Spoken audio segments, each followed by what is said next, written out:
العراقيين أول ما يوصلون لإيران بالتحديد لمدينة قم، أول مكان يروحوا له هو شارع العراقيين. تعالوا خلي أعرفكم على هذا الشارع. بهذا الشارع موجود أهم شيء بكل إيران وأغلب العراقيين يدورون عليه، هو الخبز العراقي. صدقوني توقف سرعة أكثر من ساعة في سبيل تحصل. كل شركات السفر والسياحة موجودة، كل محلات الموبايلات اللي تحتاجها في سبيل تفعل نت موجودة بهذا الشارع، كل الخضروات اللي تحتاجها هم موجودة بهذا الشارع، كل أنواع التمور اللي تخطر ببالك موجودة بهذا الشارع، محلات الكرزات والسهون، كل أمور الصاغة والدعاسيقها موجودة بهذا الشارع. باختصار هذا المكان يوفر لك كل اللي تحتاجه وتحس روحك بعدك بالعراق. هذا هو أهم شارع بالنسبة للعراقيين بمدينة قم. ذاتية خطوط هاي تجي مباشرة لها.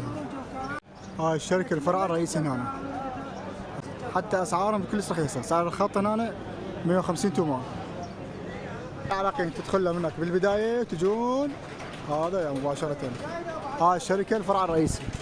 سوق العراقيين تدخل من هنا، هذا مكان مال خبز عراقي. مكان مال خبز عراقي.